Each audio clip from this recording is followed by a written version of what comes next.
Thank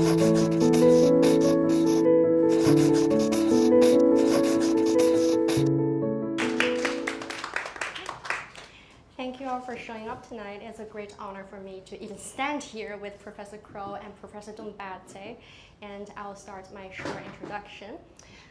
Following the outbreak of war in 1792, political disagreements over who counted as a traitor became exceptionally intense. The question about revolution was no longer what we were revolutionizing. It had become, what kind of revolution should this be? And who gets to speak in the name of the people? Is it Paris, the assembly, the crowd, or a particular faction? Out of these tensions emerged a split between the Girondins and the Montagnards, alongside the rising force of the sans-culottes. Marat, as a journalist, took full advantage of the new possibilities of free speech and attacking traitors with pen and paper. Yet, that didn't turn him into a hero until he was prosecuted, acquitted, and finally assassinated. And it was in Jacques-Louis David's painting that the victim became the martyr, the secular became the secret. And just as you thought the painting itself is powerful enough, Professor Crow asks on page 60, quote, just how coincidental could it have been that the unveiling of the painting and Marie Antoinette's arriving at the guillotine took place on the same day in October? Taken even further, as Professor Crow shows, Marat's afterlife didn't end there. It traveled across time and continent, and even in the hands of contemporary artists such as Yue Mingjun. With that in mind, let me briefly introduce our speakers for tonight. Professor Crow is a leading voice in modern art and a foundational figure in social art history. A former advisor of mine, he teaches art history at NYU's Institute of Fine Arts. Professor Dumbadze, home to DC, teaches contemporary art theory and historiography at George Washington's Corcoran School of the Arts and Design. Now, enough of me talking. Please join me in welcoming Professor Crow and Professor Dumbadze. You all have the reproductions, which Professor Dumbadze was kind enough to create, because I think you need a visual reference, even when one assumes this is one of the best known Western paintings in the world ever, the most reproduced, the most familiar, but it's not something that everybody has absolutely committed to memory. And I think the circumstances under which the painting was made might merit just a short reading from the introductory chapter of the book. Now, a good part of the reason David, Jacques-Louis David, the artist and revolutionary, both of them active members of the Jacobin Club, which was the outside parliamentary body where the left-leaning deputies all, so much so that Marat, in the month of June, had been the rotating president of the Jacobin Club until he ceded that. It rotated on a monthly basis, the next month to David himself. And then Marat sort of dropped out of sight. Nobody had seen him, he wasn't coming to the meetings, and his health was very precarious. He suffered from this really debilitating skin condition, which entailed him having to sit and do his work in a bath, in a soothing bath, most of the day. Now, it was on July 12th, 1793, that David and a colleague of his decided they had better look in on Marat to see if he was all right. And David then, after the murder, testified to their colleagues, to the Marat's enormous popular following, that he had seen him in his last moments toiling for the benefit of the people, sitting in that bathtub in excruciating pain, writing his latest exhortation to revolutionary virtue. So let me start, this is right at the end of the introductory chapter.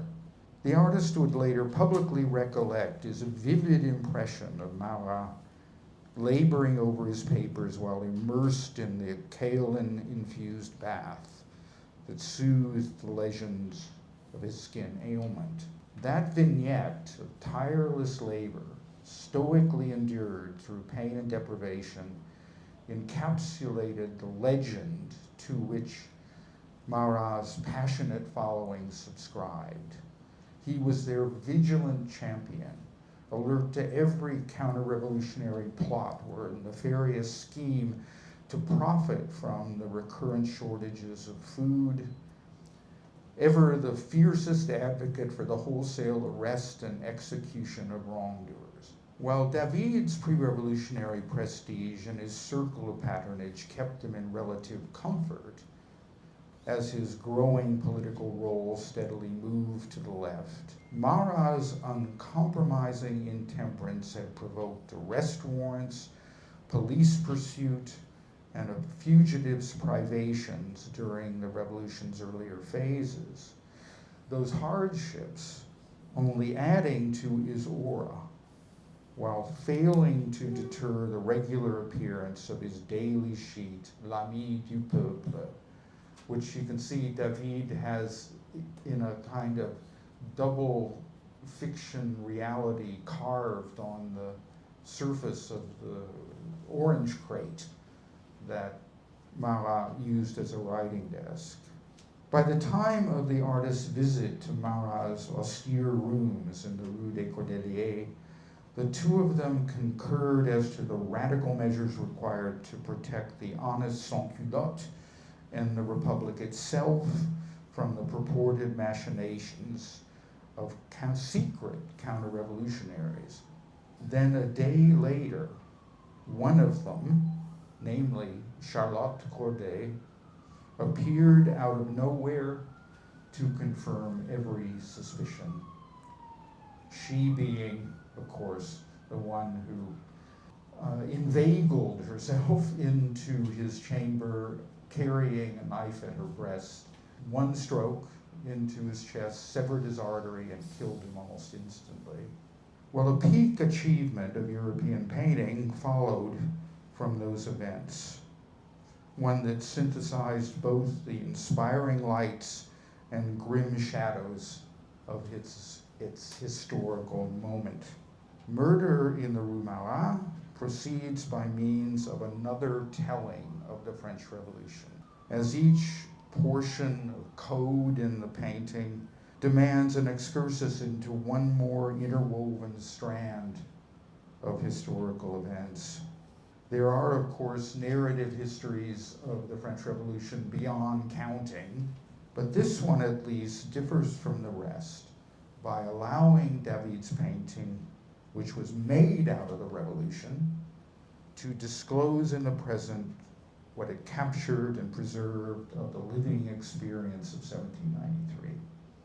This is a beautiful passage, and I especially like that last concluding sentence to that, because I think that sets up so much about what's going on in the book, but the conversation we can have tonight. And the book, one of the things I admire about it, it is deceptive in its complexity and the ways in which you are dealing with multiple themes and narratives throughout, in this really supple and seductive way, especially as to everything is guided through the work.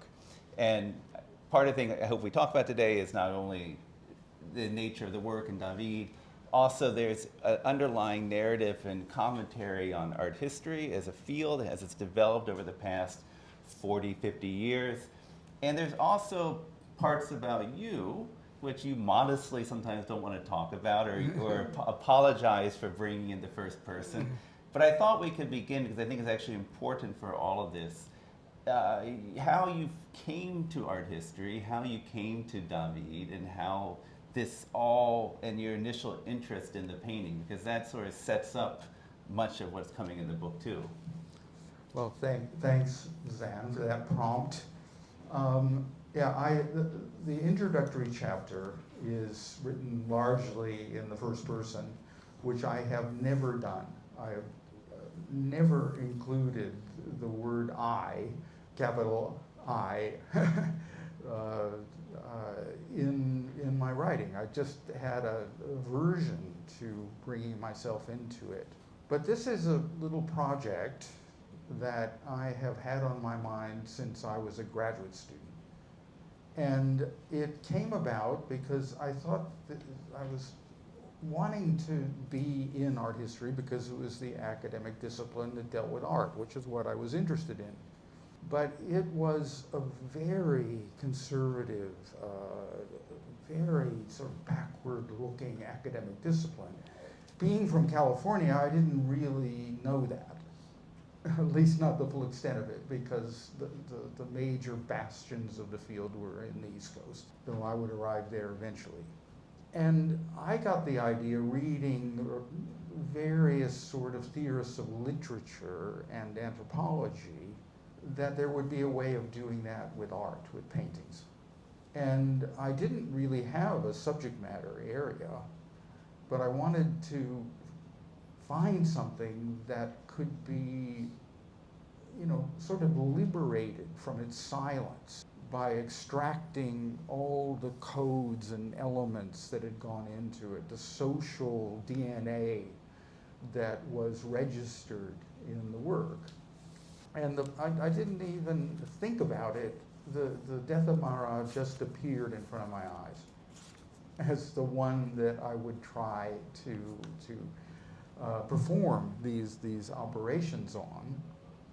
And I realized, looking back, that had relatively little to do with art history, even having seen it when I was on my year abroad and as an undergraduate.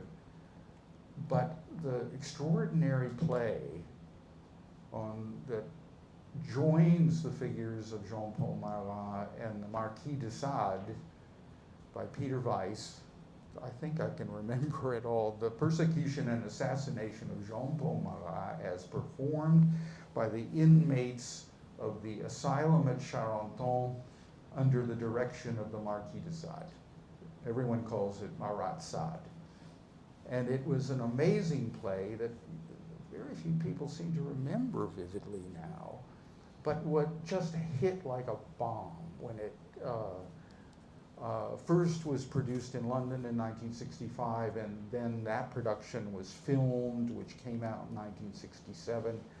It's all over the popular music of the period. It was, you know, it was about the liberation of the insane as much as it was about the general liberation of society. The lowest or the most marginalized people would be given their time, you know, in the sun. And I think all those hopes of 1968 and all those feelings entered into my choice to, to in fact multiply the Marats, have different Marat paintings by taking parts out of it selectively so that you could see the different components as they were operating, which is in the book. And one of my students was very adept at manipulating it so that we could illustrate these partial versions, which is what I was thinking at the very beginning. And now, all these years later, it seemed the moment to do it. Because I had to go away and learn my subject and learn about 18th century French art, and that took me a long time, and I wrote a couple of other books. And now I just wanted to do this one, go back to where I had been when I was 23 years old. You know, thinking about this, your introduction is kind of, I like this sort of element of serendipity, that you came to it or the painting came to you. Could you actually talk a little bit about, I mean, you've written a lot about David over the years. Your first two books, he plays a major role. The last, the Mellon Lectures and the Restoration book, that project done. What is it also about David that has drawn you, over and over? You know, as I followed the advice of some of my advisors and went away to learn about the actual subject sufficiently, David turned out to be a really problematic figure for the history of art in general, and you were talking about how it reflects on the discipline. The fact that most art historians were very politically conservative, and David had not only been a friend of Marat and a very outspoken and active revolutionary, he was the one who designed and orchestrated all the great revolutionary festivals with their stations and giant papier-mâché statuary and the floats that would be dragged through the streets of Paris and so on. But he was a central figure in what was called the Committee of General Security, or by most people, the Police Committee, starting shortly after Marat's assassination. And that was the committee that oversaw the arrest of suspects, their imprisonment, the proceedings of the Revolutionary Tribunal, and we have to recognize the execution and the increasing number of executions of suspected counter-revolutionaries. As Angel mentioned, Marie Antoinette herself, on the day that the painting was put out for the public to see, this is always presented as a sort of uncanny coincidence. But if anybody knew what day the Queen was going to be executed, it would have been David. He was on the judicial body that oversaw those penalties. And so I think he was bringing those two things together. Marat had been assassinated. His assassin had already paid the price for that with her life, something she had always anticipated would happen. But there's a view amongst historians that Charlotte Corday's execution in the Place de la Révolution by guillotine sort of broke the dam and made it more permissible that the Queen, that another woman, would be executed in this way. I mean, as you're getting into this, and maybe we can think a little bit going into the painting, but I think the life of an artist is complicated enough, and it's hard. And now, can we maybe give a little bit of a sense of what David was doing in the run-up of making this painting? Because there's so much going on, and you're talking about this a little bit, and to, in the relatively short period of time, to compose this work, think about it, work through this, and also deal with the complexity of the political moment and thinking about political symbolism. This all happens relatively shortly. And put on a huge revolutionary festival with all those props and events and floats and everything for August 10th, 1793, that being the first anniversary of the uprising that ended the monarchy, that began the French Republic. He was doing all those things at the same time and somehow generating this painting.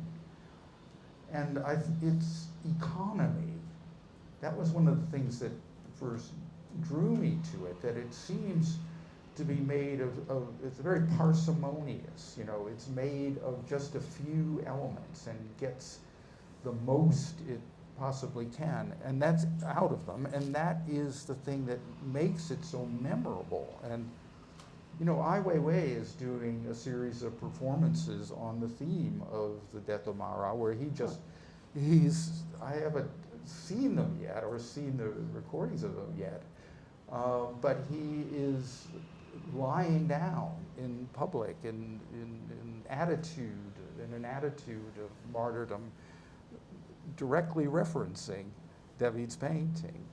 But I guess what I didn't say in response to your question is that the fact, all those things I was telling you about David in 1793 made him, he was obviously a great artist, obviously the dominant artist of his time with, you know, with a legion of followers. Put his stamp on European art more than any other figure can be seen to have done. but he, you know, for anybody of a conservative mindset, he was a terrorist. He was a kind of wild, rebellious enemy of everything that people in the discipline valued. So they had, over the years, devised another David. Oh, he wasn't really political. They conceded that, yes, by 1792, we can't deny it, 93, we can't deny it, but that he was completely apolitical up until the revolution started. And then he fell into bad company.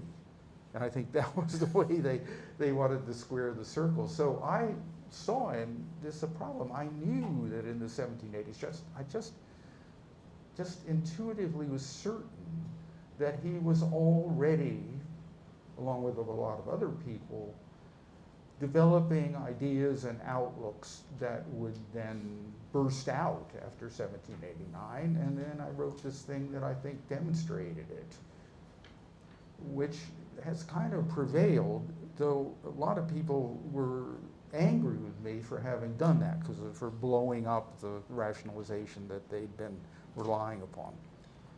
Yeah, I mean, you start bringing up this complicated relationship between the myth, legacy, idea of an artist, or how that gets constructed, versus things which are happening in the work, and then other basic material historical facts which can get submerged in all that. And part of the thing that is really fascinating about the book is how through the painting and looking through the painting, you start unveiling and showing all this other complexity and nuance.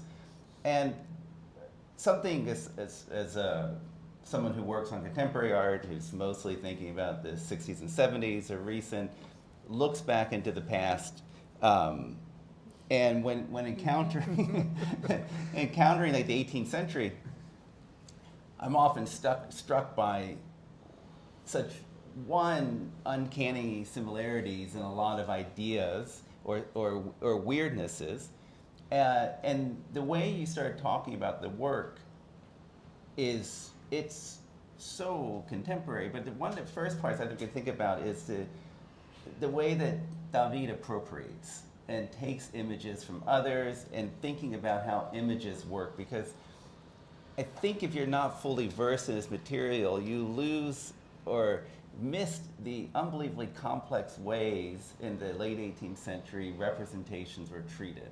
And it seems to me in a way that is actually very akin to our own moment right now, or would find great harmony in the way we think about images, truth, fact, fiction, etc. Yeah, how could there be a visual representation not only of a revolution that broke with the past, and so much art had been dependent upon not only aristocratic patronage or the patronage of the monarchical state, but the outlook of the aristocracy and the hierarchical sense of society, as some people being elevated by their birth to superiority over the common mass of people.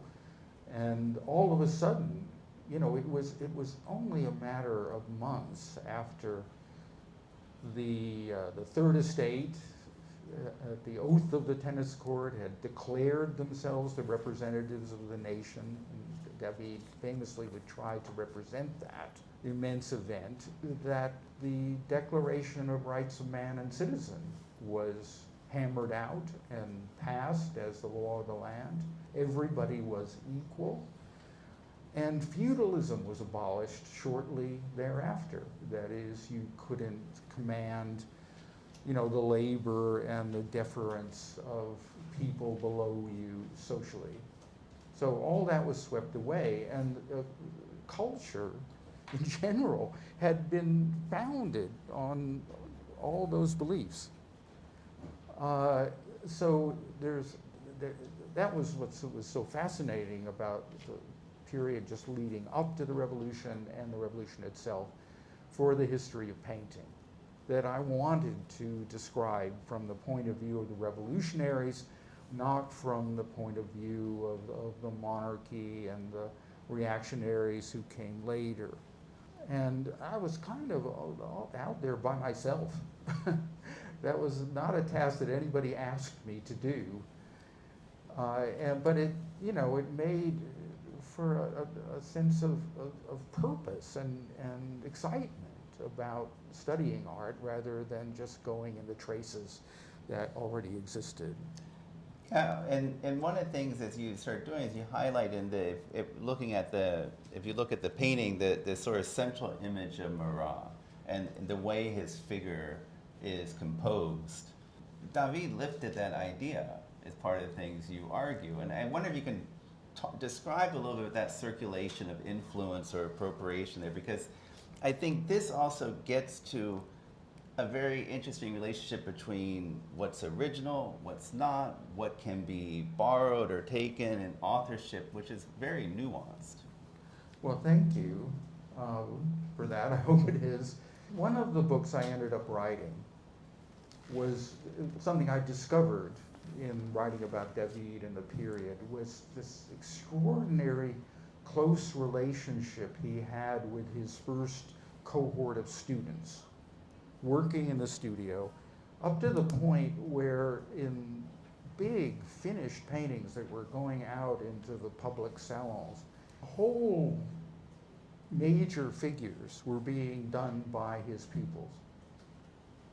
And it was not because he was short of time, David was short of time or ability, but it was the expression of a collective ethic.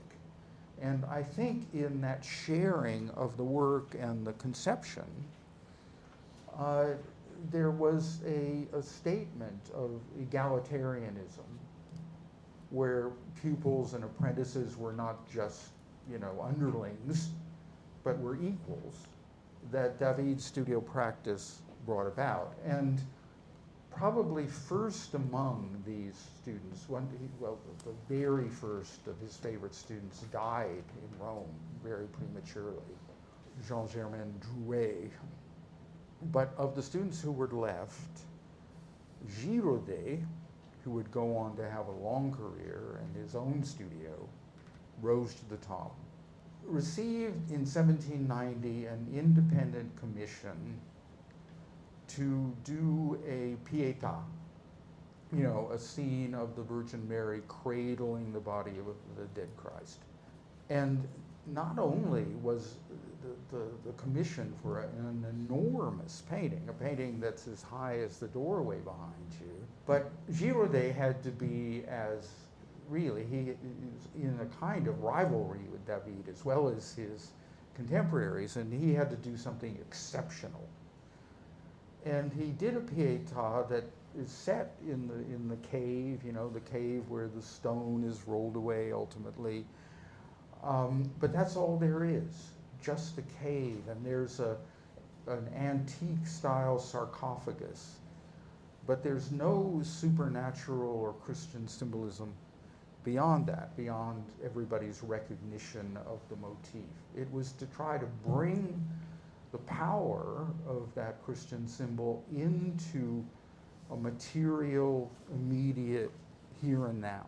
And he came up with a really startling composition where all the bodily complications and the sarcophagus and everything are in the lower part, and the upper part is almost blank. It's just the wall of the cave.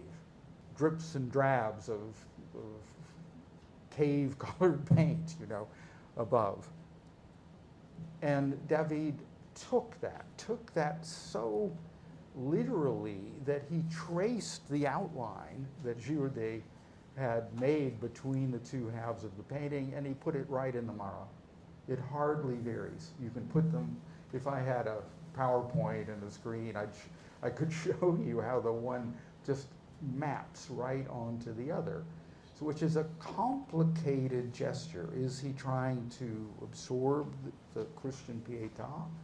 Is he trying to claim it and surpass it? Is he trying to claim Girodet's innovation for himself, as, you know, sometimes master teachers do?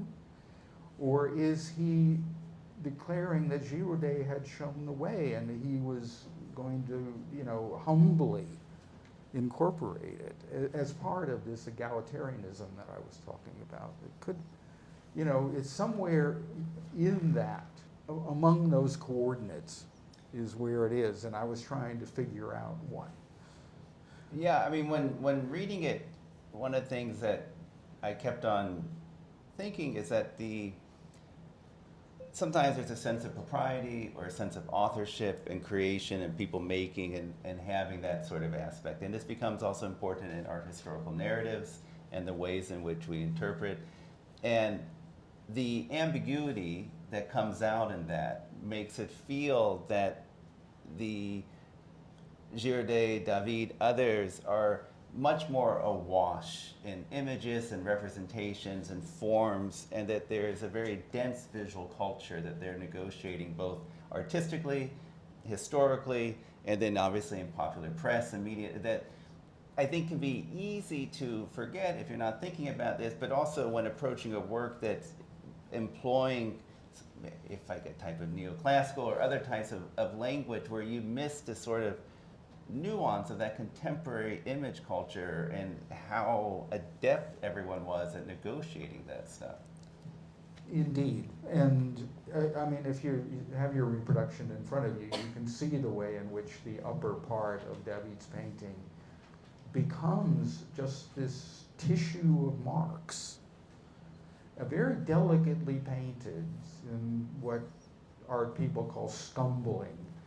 That is the use of semi-translucent, thinned down pigment in layers so that you can see from the top layer through to the lower ones and create remarkable subtlety of colors, even in that green-brown palette from which it's made.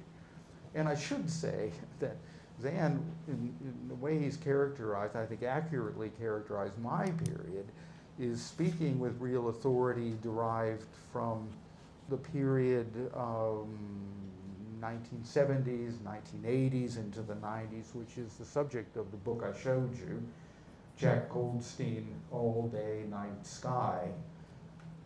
Through Goldstein, who was a deep adept and medium for this image culture and highly conscious of it. Yeah, I mean, I'm obviously a little biased because I've been thinking about some of these things, but we can pivot a little bit to think about, because when you were in school, there's a nice sort of serendipity here, because you were at Pomona. You were there as a student when Goldstein was having his first shows, and other peers of Los Angeles conceptual artists working, and as you're coming across all this stuff.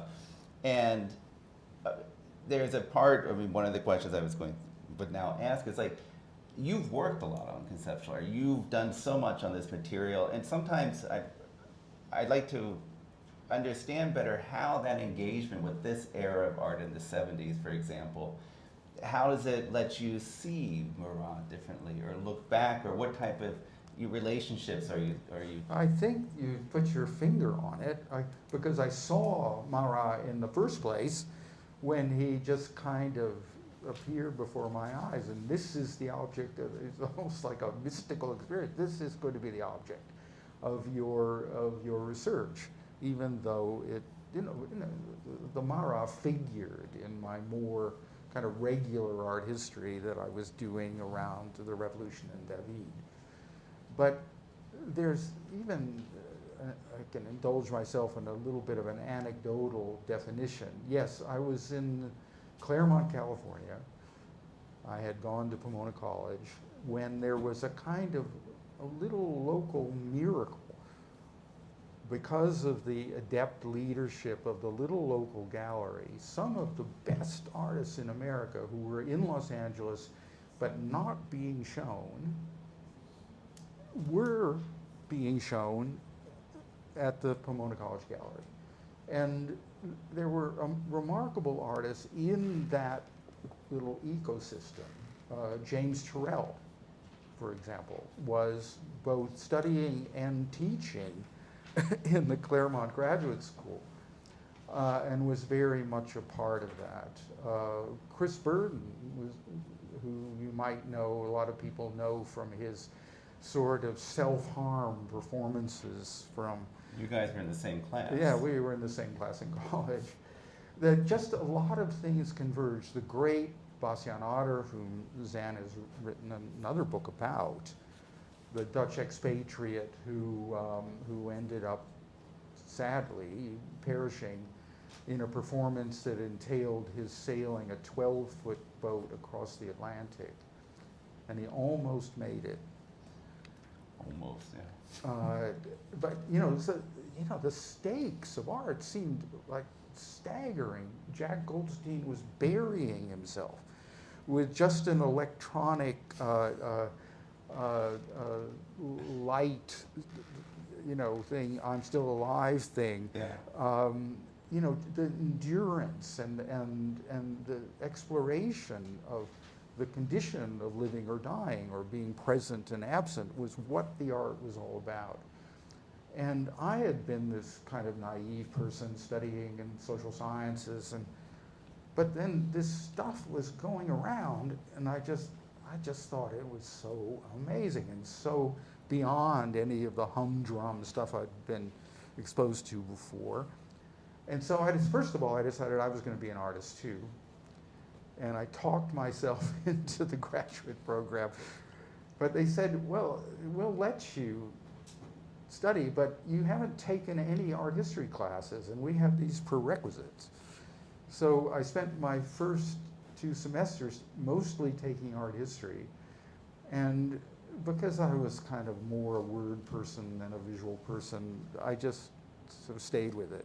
I went to UCLA, where a lot of other things were happening, and so it sort of propelled me into the field. So that's how it happened, actually.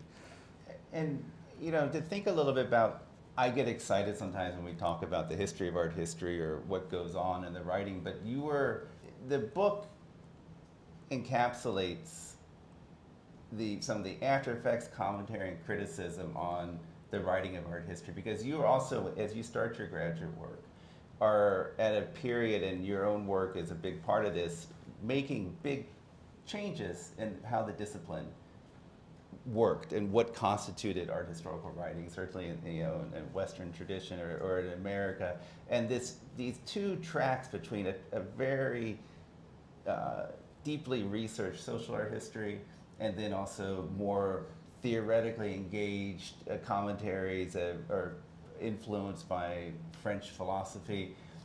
You use Roland Barthes, and you come through structuralism as a method here, which seems as if you've reversed the order sometimes people imagine where this was historical, because your early work is so deeply researched. And I wonder if we can also start spending some time, one, if you could actually talk about what you think the historical activity of art history is, because I personally always feel that our discipline has this weird relationship between art and history, and that they have a very complicated temporal, methodological, relational bond to it that we often gloss over. So maybe you can talk a little bit about your own sense of history, because one other thing I'll just add about this book, it could not be what it is without this unbelievably dense knowledge of that period, and to be able to deal with it in such a concise and eloquent way. And so maybe you could just start, sharing with us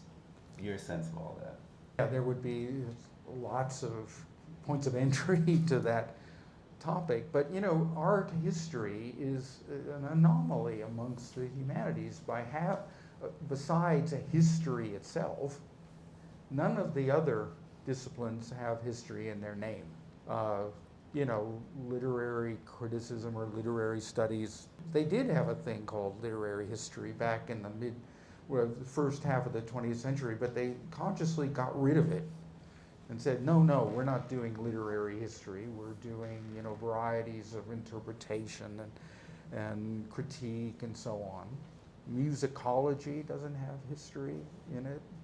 Philosophy generally abjures the history of philosophy as a secondary and sort of irrelevant distraction from doing philosophy, but art history did have. And I thought that was a strength. Even when I was calling it so conservative and backward looking, which it was, at least it kept in it a kind of standard of research.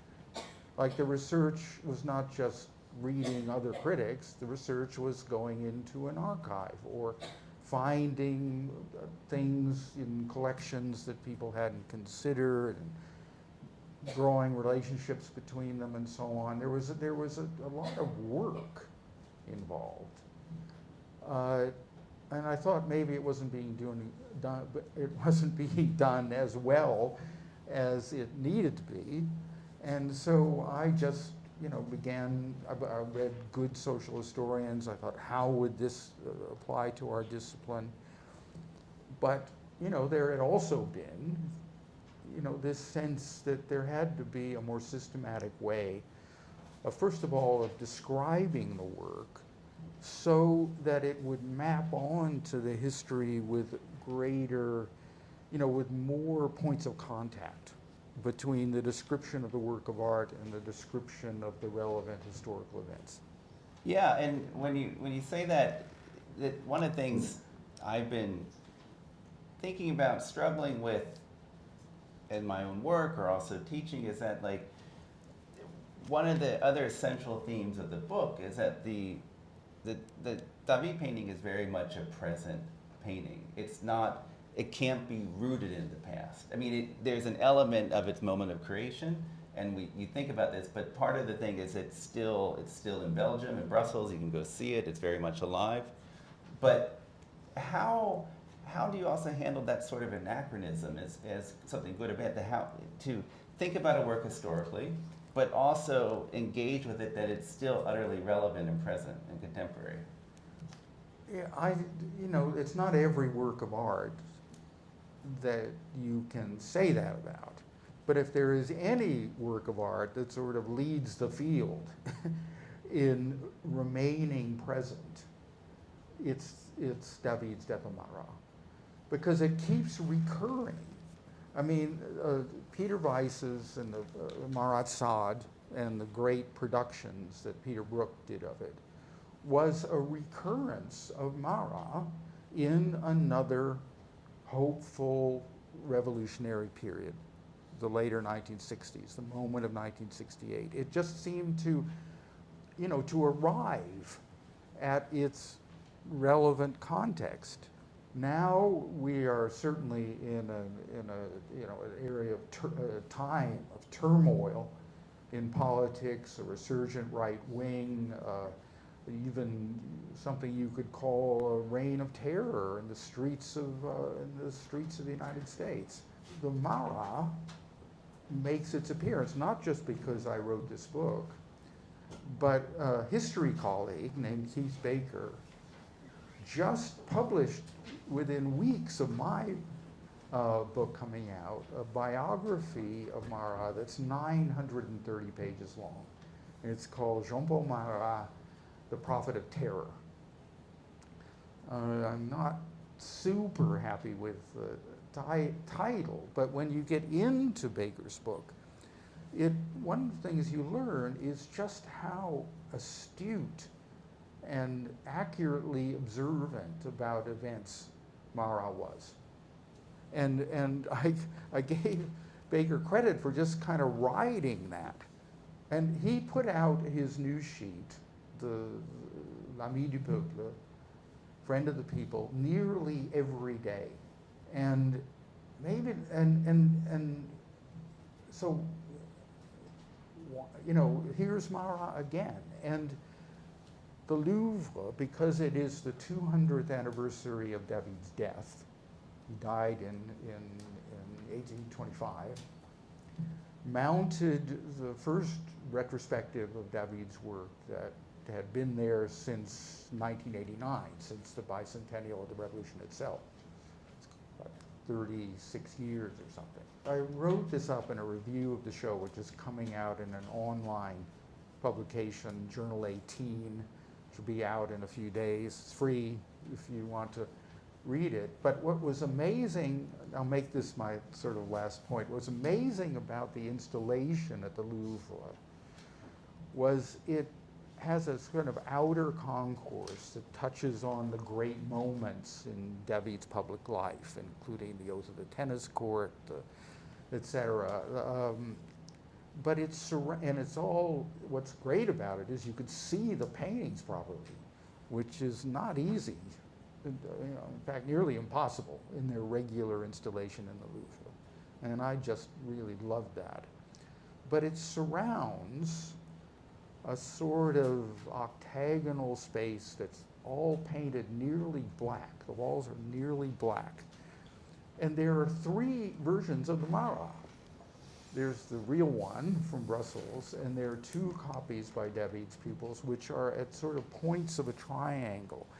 And you stand in the middle, and it's all dark, and everything is spotlit, and it's really like being in a kind of shrine to Marat, where they had to have,